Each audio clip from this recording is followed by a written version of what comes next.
आज हम एक ऐसे विषय पर बात करने वाले हैं जो न केवल राजनीति बल्कि वैश्विक संबंधों की जटिलताओं को समझने के लिए बेहद महत्वपूर्ण है। इस वीडियो में हम जाएंगे कि डोनाल्ड ट्रंप के राष्ट्रपति बनने के बाद विश्व पर क्या प्रभाव पड़ेगा, कौन से देश है जो उनके फैसलों से खुश हैं और कौन से देश उनके रवैये से चिंतित हैं। क्या आपने कभी सोचा है कि ट्रंप का चीन, बांग्लादेश और पाकिस्तान जैसे देशों के साथ क्या रुख रहेगा? यहाँ एक सवाल उठता है, क्या ट्रंप वाकई ताइवान पर चीन के हमले का जवाब देंगे और क्या वे इमरान खान के लिए कुछ करेंगे या फिर यूरोप, जो ट्रंप की नीतियों से खफा है, आने वाले समय में किस तरह से प्रतिक्रिया देगा? जैसा कहते हैं, हर परिवर्तन अपने साथ एक नई दिशा लाता है और यही ट्रंप की नई नीति की खासियत होगी। वीडियो में हम जाएंगे कि ट्रंप की आर्थिक नीतियों से कैसे कनाडा और यूरोप प्रभावित होंगे और भारत को किस तरह के अवसर मिल सकते हैं। तो दोस्तों, बने रहिए हमारे साथ। यह चर्चा आपके लिए वाले समय में दुनिया के लिए इसका क्या अर्थ होगा। दोस्तों, अमेरिका बल्कि पूरी दुनिया में हलचल मचा दी है। यहाँ एक सवाल उठता है, कौन कौन से देश इस नए घटनाक्रम से खुश हैं और कौन से देश इसे अपनी आगामी समस्याओं की घंटी मान रहे हैं। शायद आपने सुना होगा, राजनीति का खेल सिर्फ सत्ता का नहीं, संबंधों का भी होता है। रूस के राष्ट्रपति व्लादिमीर पुतिन की तरफ देखें तो वे ट्रंप की इस जीत से काफी संतुष्ट नजर आते हैं। यहाँ पर सोचने की बात यह है कि भारत क्या उतना ही खुश है जितना रूस? अब आइए भारत की बात करते हैं। एक बहुत ही दिलचस्प तथ्य यह है कि डोनाल्ड ट्रंप 2025 में भारत आने वाले हैं। जी हाँ, 2024 लगभग खत्म हो गया है और कुछ ही महीने बचे हैं।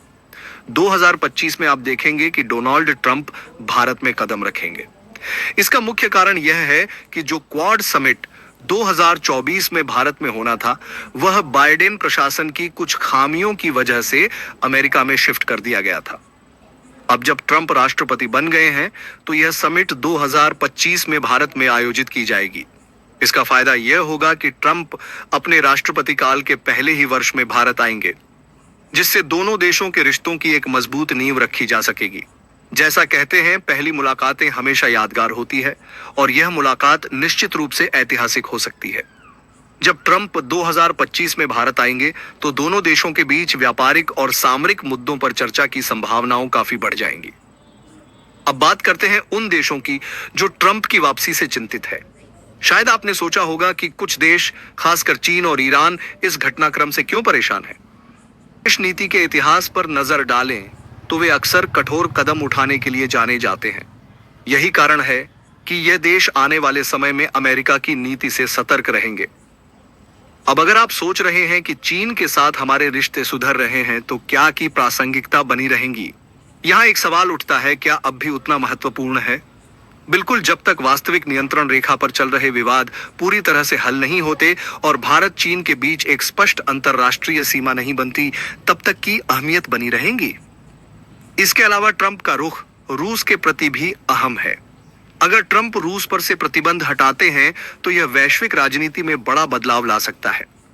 वे डोनाल्ड ट्रंप की वापसी से बहुत खुश हैं।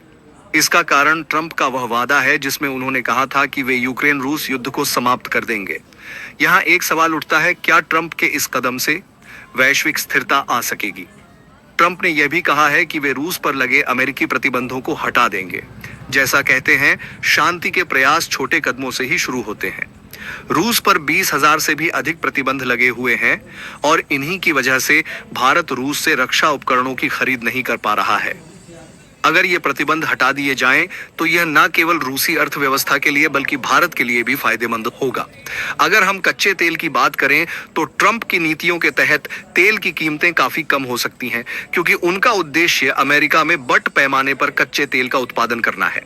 इसका मतलब यह है कि भारत के पास यह विकल्प होगा कि वह रूस से कच्चा तेल खरीदे या फिर अमेरिकी क्रूड का चुनाव करें। मार्केट में तेल की भरमार होगी और इसे खरीदना काफी आसान हो जाएगा। शायद आपने सुना होगा कि ट्रंप व्यापारिक मामलों में बहुत सख्त माने जाते हैं। वे भारत से यह सवाल कर सकते हैं कि जब अमेरिकी कंपनी भारतीय बाजार में कुछ निर्यात करना चाहती हैं, तो उन पर इतने सारे टैरिफ क्यों लगाए जाते हैं। जैसा कहते हैं, जहां सवाल होते हैं वहां समाधान की संभावना भी होती है। हो सकता है कि भारत को कुछ क्षेत्रों में टैरिफ को हटाना पड़ सकता है।